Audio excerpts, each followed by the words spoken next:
अस्सलामु अलैकुम वरहमतुल्लाहि वबरकातुहू। सुकून पाया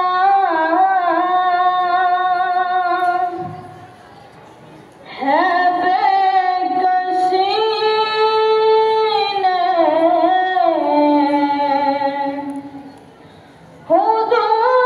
हुदूद गम से निकल गया हूँ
माशाअल्लाह।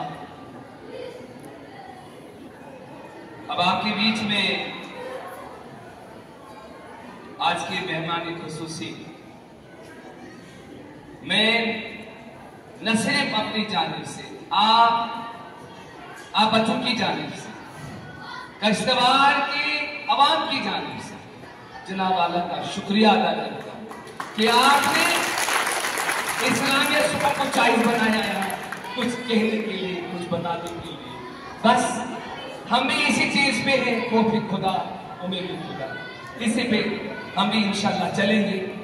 तो डॉक्टर नजीर अहमद जरगर साहब को मैं दावत देता हूं कि वो अपने खूबसूरत बयान से हम सबको मालामाल करें।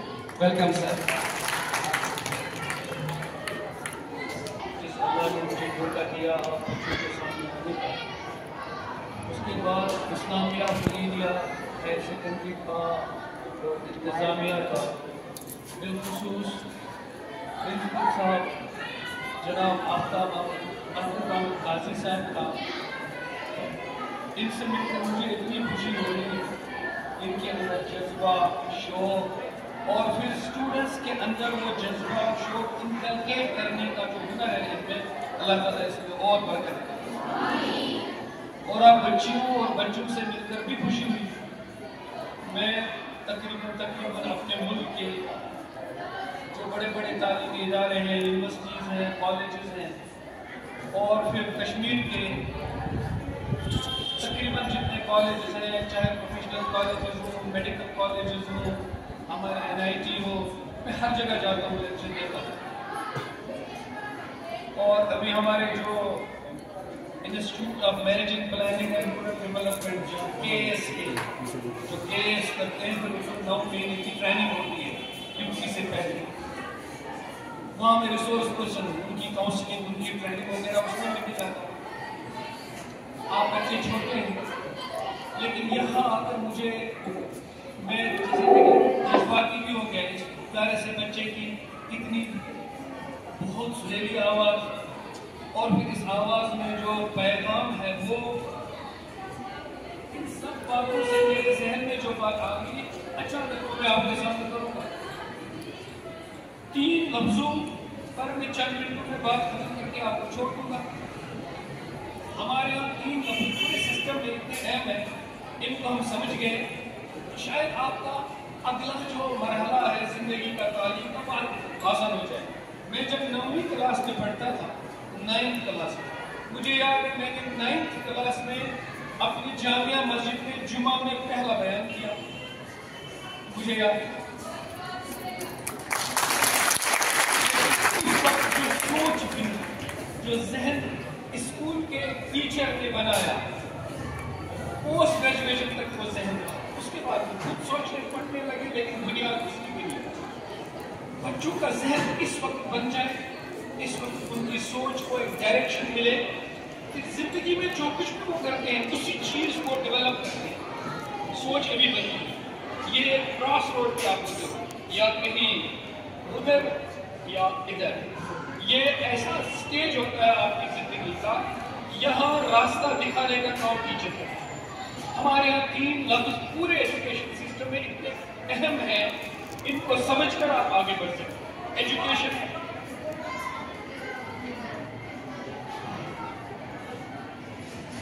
नॉलेज, ट्रेनिंग, इन 3 पर मैं बात करूँ, लेकिन मैं एक मिसाल से शुरू करूँ। आप पढ़ने चाहिए किताबें, बचपन से भी किताबें आदमी पढ़ सकता है। जैसे हमने तकरीबन 8वीं 7वीं जमात से नॉवेल्स पढ़ना शुरू किया था, लेकिन वो अखलाकी नॉवेल्स होते हैं। एक कहानी लिखी है, शिव खेरा एक राइटर है, शिव खेरा हिंदू राइटर, उन्होंने किताब लिखी है यू कैन विन, तुम जीत सकते हो। जिंदगी में छोटा सा बच्चा, जिसको हम समझने की ज्यादा सोच के समझने वाला बच्चा नहीं है, वो बच्चा भी सोचता है। और आजकल 2, 2.5, 3 साल के बच्चे सिट्रस के शिकार हो जाते हैं। पता है कैसे? छोटे छोटे बच्चों ने, मुझे नहीं पता किश्तवाड़ के बच्चे किस तरह का खेल करते हैं, हम लोग हमेशा बचपन में करते थे, आज हमारे बच्चे करते हैं।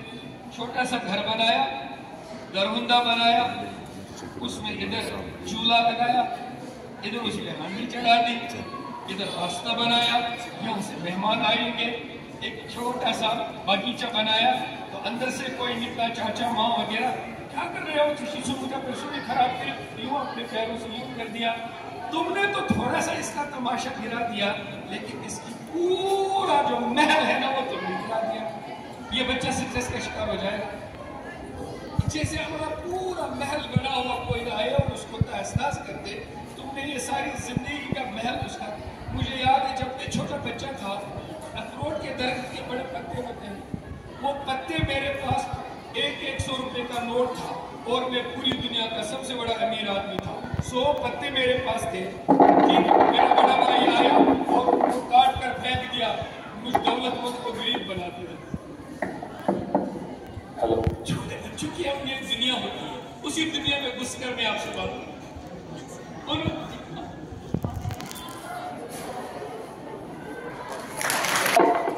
गुब्बारा, वो बैलून बेचता था और उनमें गैस भरी हुई थी और वो बैलून उड़ते थे। तो उसने जो बैलून उड़ते थे ना हवा में, उनको छोड़ दो तो वो हवा में उड़ते थे, उन सब का रंग था। और जो बैलूनों में उसने उन खुद फूंक भरी थी, वो बैलून तो उड़ते नहीं थे, कटे तो नीचे गिर गए, उनका कलर ब्लू था। अब गौर से बात सुनो, छोटा बच्चा गया, उसने ब्लू बैलून खरीदा और यूं छोड़ना चाहा तो वो गया नहीं, पतंग की तरह वो नीचे गिर गया। तो वो गया उसके पास, कहा अंकल मुझे रेड बैलून दीजिए, मैं उड़ाना चाहता हूं।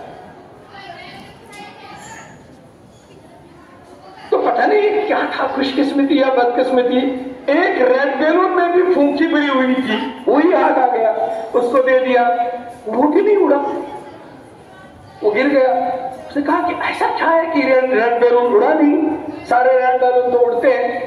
अब उस बैलून सेलर ने कहा, बेटे it's not the colour of the balloon that makes it fly, it's what's inside the balloon which makes it fly. Balloon का कलर उड़ाता नहीं है इसको, बैलून के अंदर कौन सी गैस है वो उसको उड़ाती है। बाहर आप किस महल खाने में बसते हैं या झोंपड़ी में बसते हैं, किस गाड़ी में किसी को अपना बाप स्कूल लाता है या कौन बेचारा पैदल आता है, किसके जूते फटे पुराने हैं, किसके पॉलिश किए हुए हैं, किसने 10,000 का यूनिफॉर्म पहना हुआ है, किसने 1,000 का पहना हुआ है, इससे आपकी कीमत न घटती है न बढ़ती है। आपके अंदर जो कुछ है वो आपको कीमत देता है।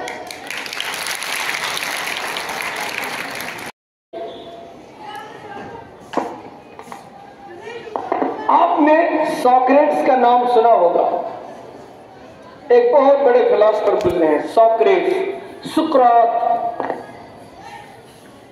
जिन्होंने जहर पी ली खुशी खुशी और मर गए।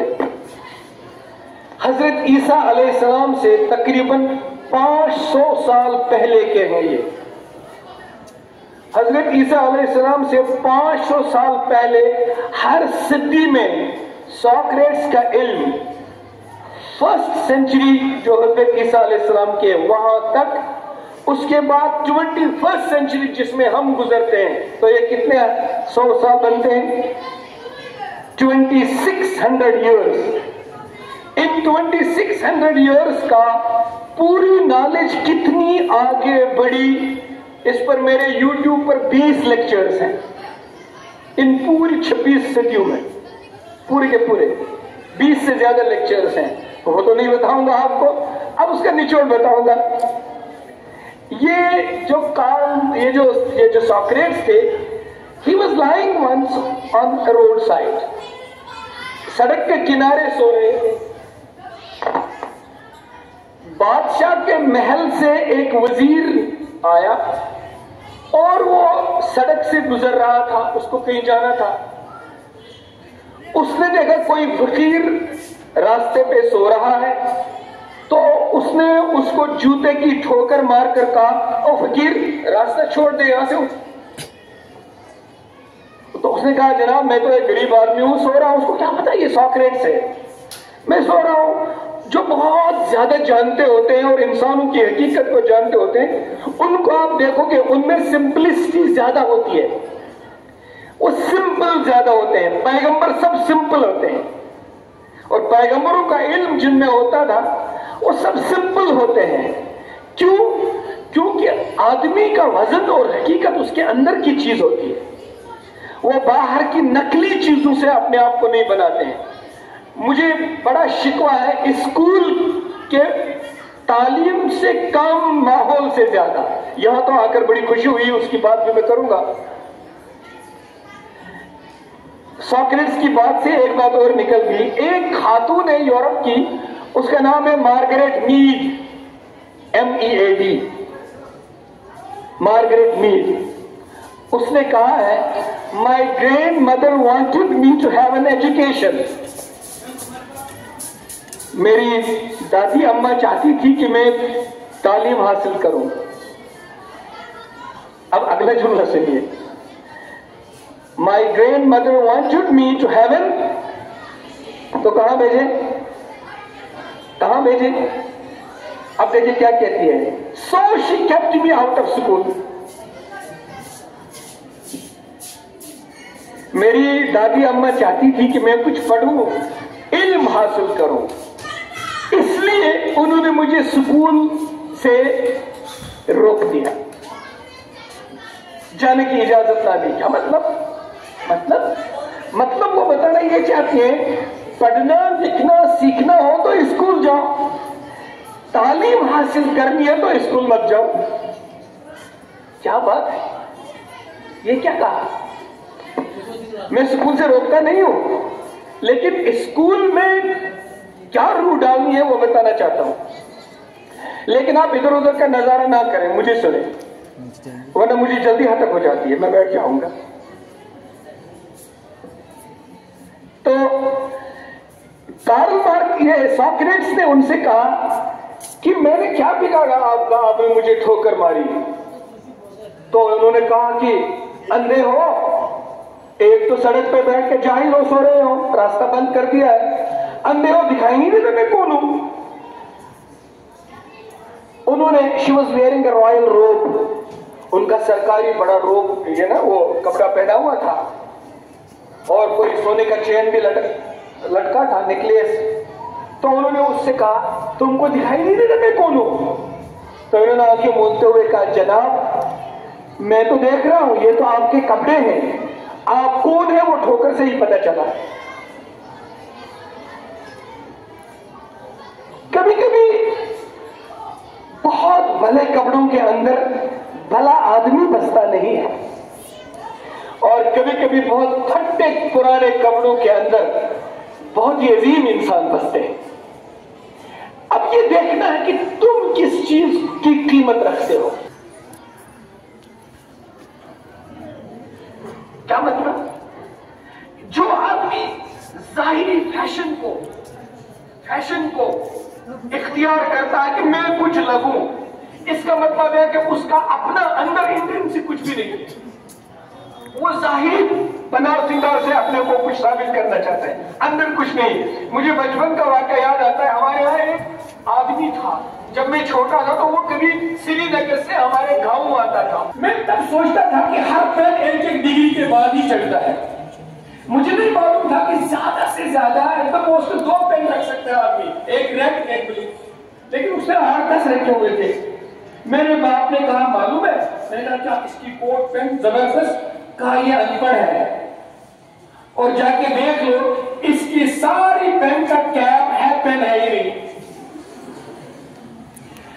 उसको अपने अंदर एक इंफीरियरिटी कॉम्प्लेक्स था, चूंकि मैं अनपढ़ हूं, पेनों से पढ़ा हुआ लिखूं, पढ़ा लिखा लगूं। तो ये लगना अलग चीज है और होना अलग चीज है। आप अपने को अपने को बनाना चाहते हो, ये मसला है असल में। वो 3 लफ्ज जो मैंने बताए, अब उसकी मिसाल सुन लीजिए। एक निधि है, क्या करें, टीचर है, हमको ऐसे स्कूल नहीं आता है एक साल, तो एक नदी है, ठीक, ये नदी आपने क्रॉस कर दी है। इस नदी पे एक ऐसी लगड़ी लगी हुई है जैसे एट अ टाइम एक ही आदमी क्रॉस करता है, कलवर्ट। आप इंग्लिश में भी उसको कलवर्ट कहते हो, उसी कर्शिश मंत्री कलवर्ट। तो ये अपने नफर पाकिस्तान जिसमें ये अपनी नफर पहले से, तो वो कह रहे हैं कि नदी तो बड़ी है और वो खतरनाक है, नीचे भी आदमी मर सकता है, डूब सकता है। तो ये इधर से शुरू करता है और फिर उस कलवर से ऐसे गुजरता है, ऐसे, है ना, और फिर क्रॉस करता है।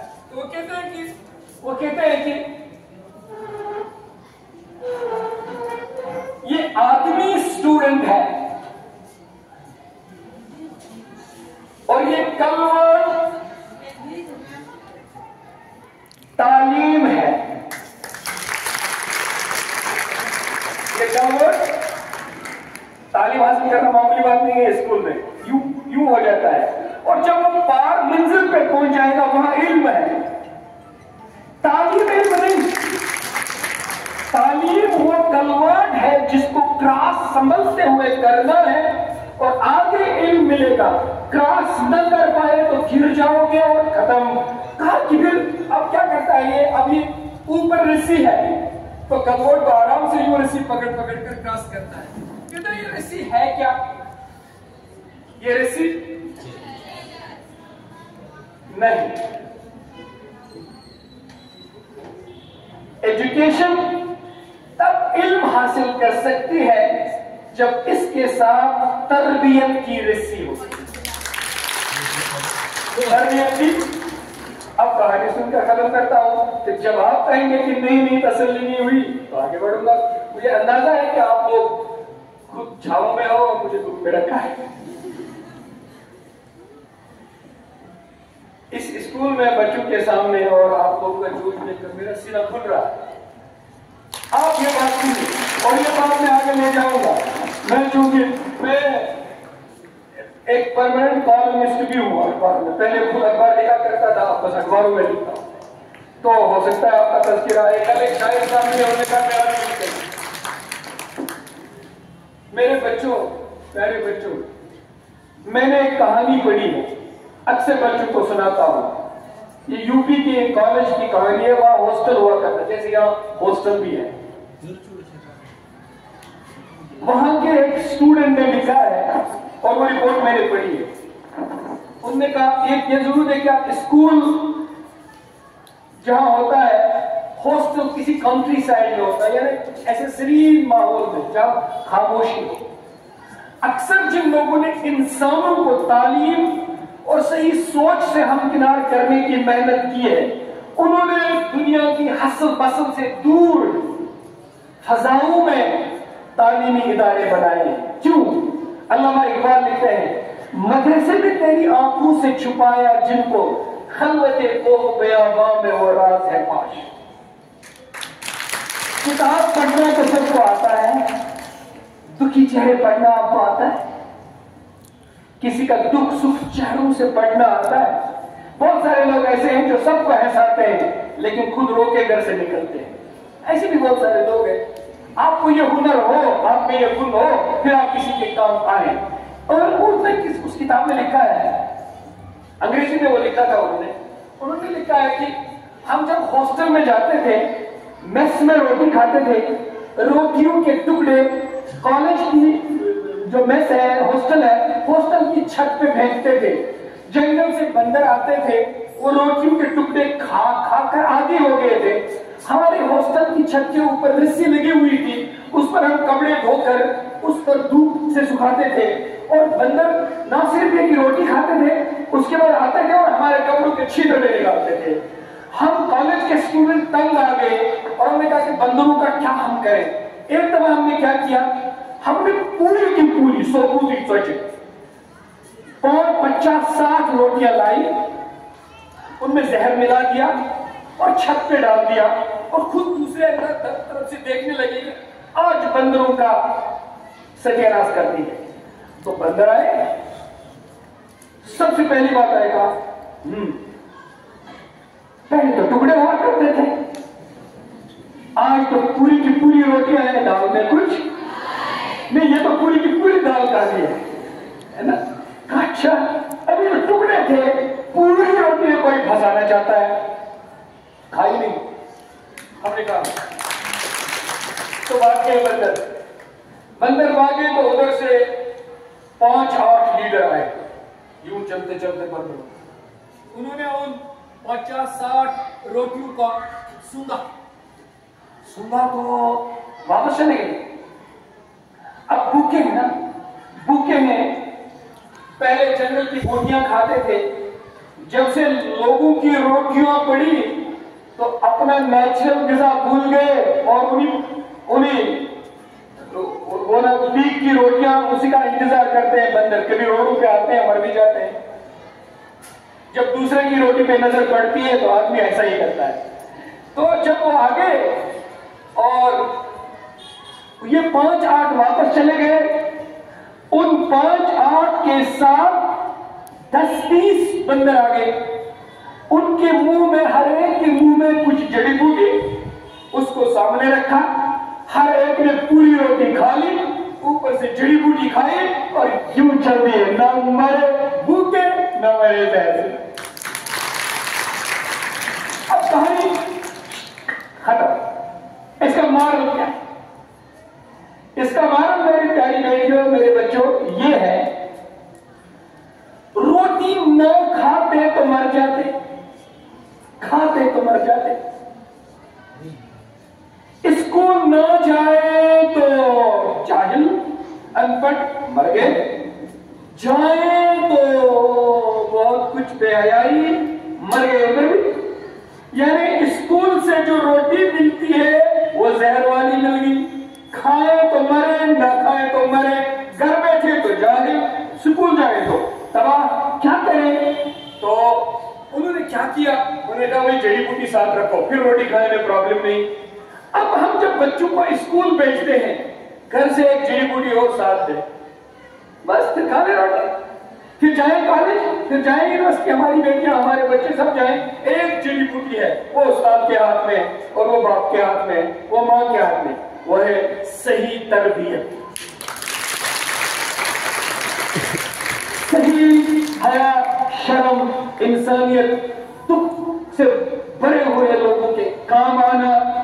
देखिए लाइफ क्या है, लाइफ ये लिविंग नहीं है, इसको एहसास भी नहीं है।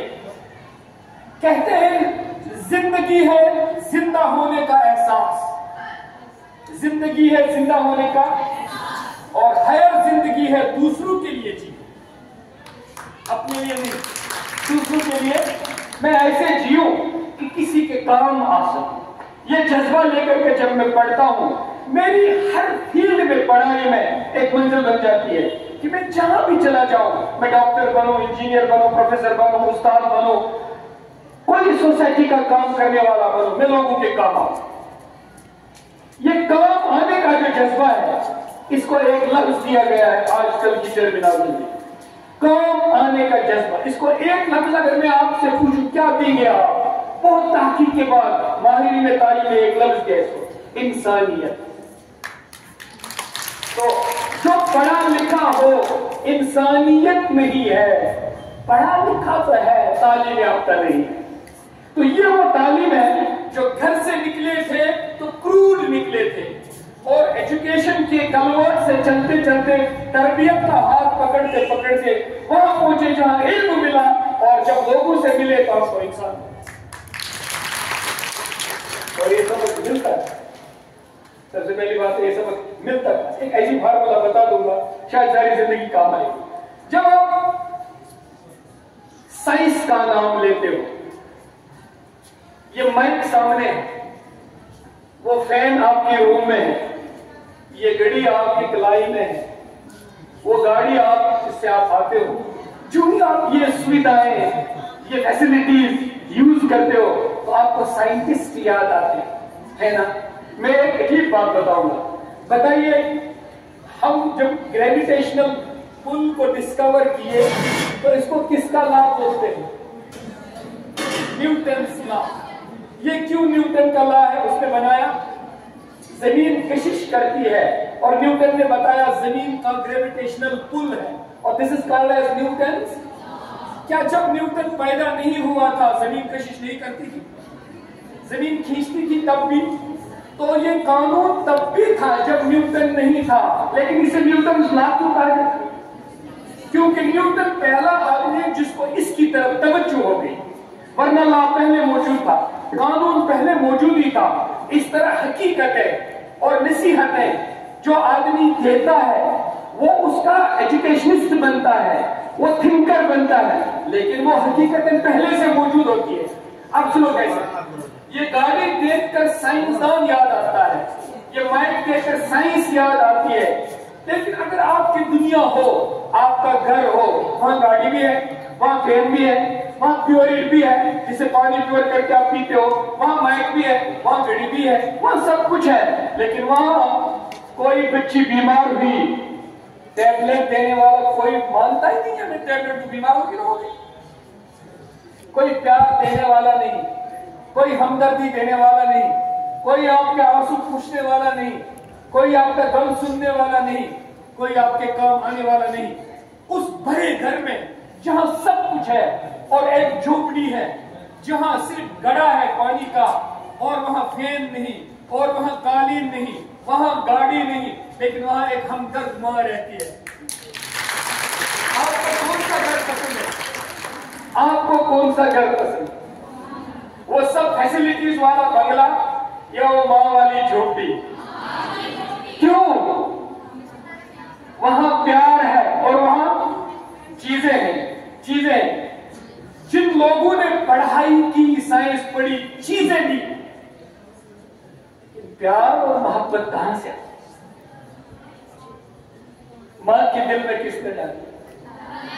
प्यार और मोहब्बत और हमदर्दी का सोर्स है वो खुदा जिसने हमको बनाया। तो अल्टीमेट तालीम क्या है?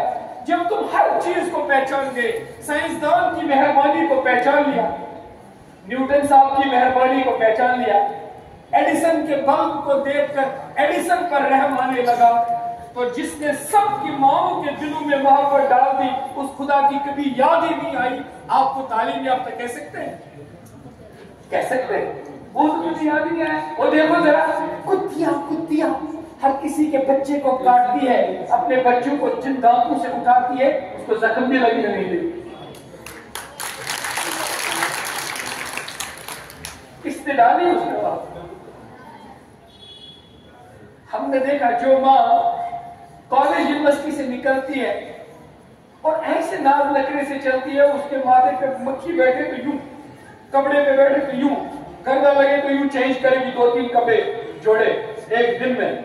जब उसका बच्चा पैदा होता है तो उसका पेशाब, उसका पाखाना, अपने बदन को सब कुछ, यानी एक जात है जो जो ही उसका बच्चा पैदा हो जाता है, she ceases to exist henceforth, वो अपना वजूद मिटा दिया, वो सारा वजूद कुर्बान करके इस मां के दिल में मोहब्बत किसने डाली?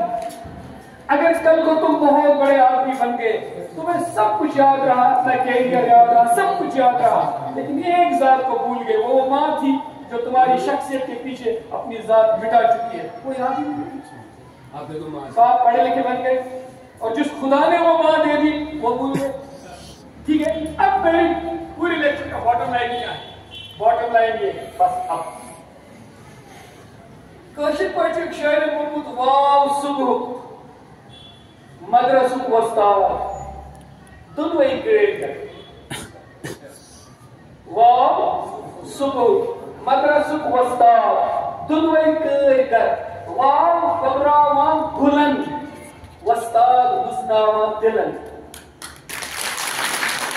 मुझे बताओ वापस तो वस्ताद क्या पढ़?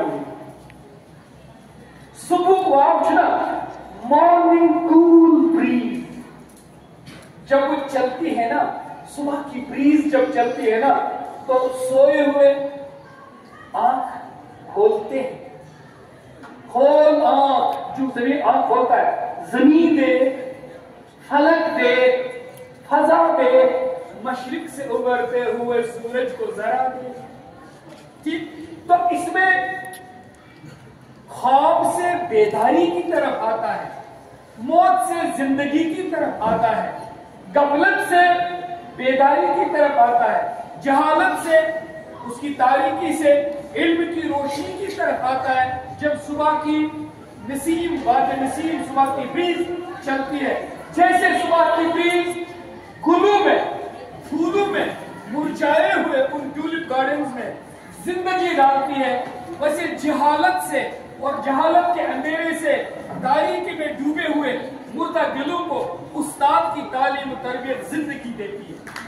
ठीक, एक ताल्लुक है उस्ताद का जो तुमको रूहानी वजूद देता है, और एक ताल्लुक वो वालिदैन का जो तुमको जिस्मानी वजूद देता है। जिस्मानी वजूद किसने दिया? वालिदैन। और रूहानी वजूद किसने बख्शा? उस्ताद ने। और ये दोनों वजूद किसने दिए? एक अल्लाह। अगर इन दो को याद रखा, उसको भूल गए। और उस अल्लाह ने जरिया क्या दिया जिससे ये वजूद बख्शा? मुहम्मदुर रसूलुल्लाह सल्लल्लाहु अलैहि वसल्लम।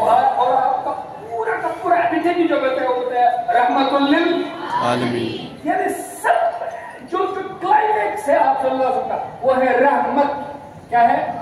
रहमत से निकलती है मोहब्बत, रहमत से निकलती है, और उसी से बनता है इंसान। इंसान, और जब मोहब्बत निकलती है तो आती है नफरत, तो बनता है चीता, बनता है भेड़िया, बनता है रीछ, बनता है जंगली जानवर। जंगली जानवर और इंसान में फर्क है।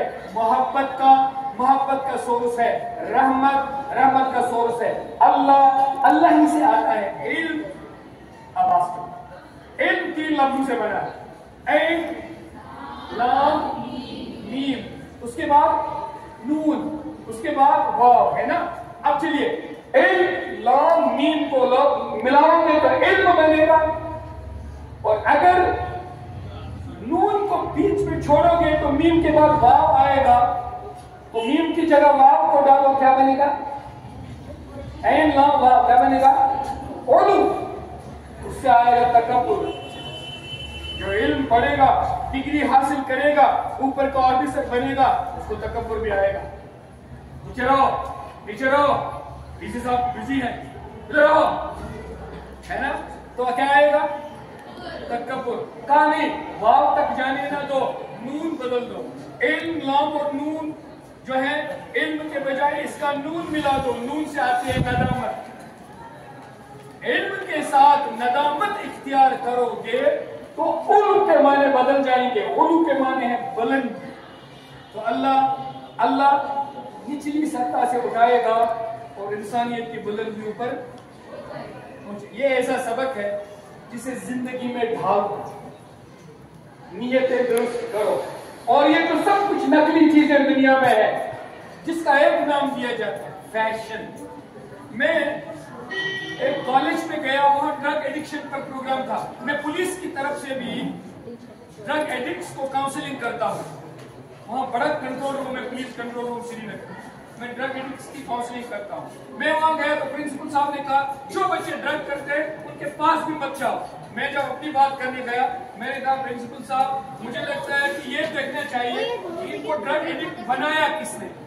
हमने जब जिंदगी में ऐसा मेयार हासिल किया कि गरीब के मुंह से राज टपकती है, काश मैं भी एटीट्यूड के साथ ऐसे चलता जैसे ये चलता है, काबे में ऐसे कपड़े पहनती जैसे ये बच्ची पहनती है।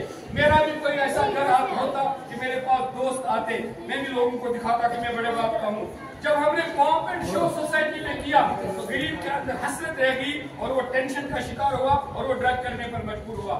कहीं ना कहीं हमारा एटीट्यूड भी दूसरों को मायूस करने में। ठीक है, अगर आप 2 मिनट और दें तो करूं। अब लास्ट बात, मैं 12th में एक छोटी सी किताब जेब में रखता था। उस किताब का नाम था मॉर्निंग ब्रेड, यानी सुबह आप नाश्ता करते हैं तो वो एक स्टोरी भी पढ़ते हैं। उस स्टोरी में लिखा था, बहुत जल्दी चलूंगा, उसमें लिखा था एक आदमी गया डॉक्टर के पास। ओ बच्चों, एक आदमी गया डॉक्टर के पास। उसने कहा डॉक्टर साहब मुझे इंफीरियरिटी कम्प्लेक्स है। इंफीरियरिटी कम्प्लेक्स क्या माने? ऐसा से कम तेरी, किसी के सामने बैठो तो यूं, मैं बात नहीं कर सकता, मैं बोल नहीं सकता, क्यों? मैं छोटे घर का हूँ, मेरे कपड़े अच्छे नहीं है, मुझे शुरू हो जाती है, क्यों? ये बड़ा आदमी है, ये बहुत बड़ा आदमी है, मैं ऐसे कैसे बात करूंगा? तो ऐसा ऐसी कमती रहे ना, मेरे पास कुछ भी नहीं है, मैंने स्कॉर्प पहना हुआ है तो मैं कहीं बैकवर्ड में लगूं, मैंने पर्दा किया हुआ है, मैं शायद बैकवर्ड लड़की हूँ, मैं गाड़ी वाला हूँ, पता नहीं। ठीक, मुझे अमेरिका की यूनिवर्सिटी ने बुलाया, यही गाड़ी में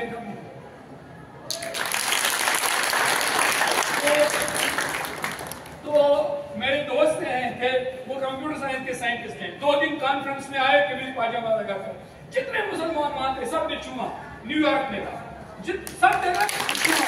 अगले दिन आए कोट पतलून और टाई लगाकर, कहा ये जाओगा, एक भी सामने नहीं आया। कहा ये साइंटिस्ट हमने सबने देखे, इस वाला साइंटिस्ट पहली दफा नहीं। तो अब उन्होंने कहा कि डॉक्टर साहब मुझे ऐसा कमजोरी होता है। डॉक्टर ने कहा बैठिए मैं कुछ टेस्ट करूंगा आपके। पूछा, सवाल पूछे, उसके बाद कहा, डॉक्टर आए, उसके बाद I am going to give you a good news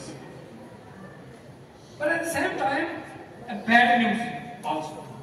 हमने कहा गुड न्यूज क्या है? कहा good news is you don't have any inferiority complex at all, go and जाओ, आपका कोई इंफीरियरिटी कॉम्प्लेक्स नहीं, कोई ऐसा सी कमजोरी नहीं। कहा सर डॉक्टर साहब बैड न्यूज क्या है? कहा बैड न्यूज है कि यू आर इंफीरियर। ऐसा सी कमजोरी उसी को हो जाता है जो कमतर होता है। जब अंदर ही उसके कुछ नहीं है तो ऐसा कमजोर हो गया। अपने अंदर की ताकत को पैदा करो, एतमाद को पैदा करो, कॉन्फिडेंस को पैदा करो, वो आएगा हकीकी तालीम से, ट्रू नॉलेज से। मोबाइल फोन फेंक दो, किताब से जीला, उस्ताद से पढ़ो, क्लास बंक मत करो। ये मत समझो आज की क्लास नहीं जाऊंगा, नहीं जाऊंगी, होगा। आज के दिन उस्ताद की जुबान से क्लास में ऐसी बात निकलेगी जो दोबारा जिंदगी में नहीं मिलेगी, सारी जिंदगी में। क्लास बंक मत करो और दूसरों को देखकर अपनी जिंदगी का तर्ज मत बदल दो, अपनी जिंदगी खुद जियो। दूसरों के पसंद के कपड़े ना पहनो जो लोग पसंद करते हैं। ठीक, हमारे यहाँ एक इदारे में एक लड़का था जो देखता नहीं था, कबड्डी खेलते थे, किसी को किसी ने गिरा दिया, सब हंसते थे और उनका नाम था अब्दुल सुबहान। सुबह मियाँ कहते थे, सुबह मियाँ भी हंसते थे। उसे कहते थे सुबह मियाँ तुम क्यों हंसे? कहते सब हंसे मैं भी हंसा। ऐसा न करो, अपनी जिंदगी जियो, अपना इल्म रखो, अपनी नजर रखो, अपना एक आप अपनी मिसाल आप हो, आपकी मिसाल कोई नहीं। शुक्रिया, अस्सलाम वालेकुम।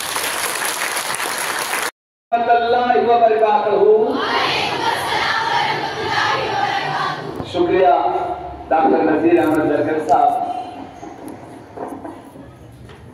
तालीम तरबियत इनका फोकस था। तालीम याफ्ता होना अलग चीज है, तरबियत हासिल करना अलग चीज। एक तो ये, दूसरा जो मुझे बार बार समझ आता है, मल्टीपल डिग्रीज हो, एकेडमिक परफॉर्मेंस भी हो, लेकिन आपके पास कम्युनिकेशन स्किल ना हो, वो कम्युनिकेट ना कर पाए तो सारी डिग्री देगा। और इनका दूसरा फोकस रहा आपकी अंदर की एबिलिटीज, पोटेंशियलिटीज, कैपेबिलिटीज को बाहर लाओ। किसी को अगर रोल मॉडल बनाना है तो रसूल कायनात हज़रत मोहम्मद मुस्तफा रसूल को बनाओ, उससे बड़े ऊपर आएगी। बेहतरीन सीरत और सूरत भी अल्लाह ने उनको दी, सूरत भी और सीरत। तो आप बच्चे किस्मत वाले हैं, आपका ये सेशन बहुत ही मफीद रहेगा इंशाल्लाह आने वाले जमाने के लिए भी। मैं बार बार कहता हूं आपको, हेलो योर अटेंशन बच्चा। उन्होंने कहा क्लासरूम कल्चर को बनाए रखो, क्लासेस अटेंड करो on regular basis, no compromise. मैं जिम्मन एक बात कहूंगा, इनकी अज़म-ओ-दिलगी में शादियां होती है, मैरिजेस होती है, हमारी माए हमारी बहनें अपने बेटों को 4-4 दिन शादी के लिए लेते। इट इज बैड अप्रोच, ये बिल्कुल गलत है। अगर ज्यादा ही जिस दिन खाना बने उस दिन जाओ, खाना खाओ, निकल आओ। जो अपना कैरेक्टर है, जो अपना फ्यूचर है, जो अपना विजन है, जो अपना मिशन है, उसके साथ कॉम्प्रोमाइज मत करो। मेहरबानी करो, अपने विजन को बनाए रखो और उसको आगे प्रोग्रेस से बनाओ। तो एक बार फिर मैं अपनी जानिब से, वाजा साहब की जानिब से, एवरीवन, पहले अपने स्टाफ मेंबर्स की जानिब से, आप बच्चों की जानिब से, everyone, administrator, executive officer, joint के worker board, unit Kishtwar, Firoz Ahmad की तरफ से जनाब वाला का शुक्रिया अदा करता हूं। और ये शार्ट नोटिस में हुआ, कल लेट आवर्स में वाजा साहब ने फोन किया था, तो हमारा एग्जाम था कुछ क्लासेस का, ये खाली आपके सामने 10th 11th 12th थे और अभी सारे बच्चे नहीं आए हमारे, अभी कम बच्चे आ रहे हैं। क्योंकि सर ये मैं आपको बताऊं, चुनाव रैली में नहीं, पूरी जेके यूपी में शायद मैं दावे से कहूंगा इस्लामिया फरीदिया स्कूल ऐसा है जिन्होंने बिल्कुल after the termination of examination of class 10 and class 12 हमने क्लासेस को रवा किया। इनके रिजल्ट का हमें इंतजार नहीं किया, शायद एक यूनिट खत्म हो चुका, फिजिक्स से, केमिस्ट्री से, बॉटनी से, जूलॉजी से, इवन इंग्लिश से। तो उम्मीद है कि आप सारे बच्चे अच्छे से पढ़ेंगे इंशाअल्लाह। शुक्रिया, अस्सलाम वालेकुम। आप फारूक सर, शाह साहब, सबसे पहले बेटियों को आप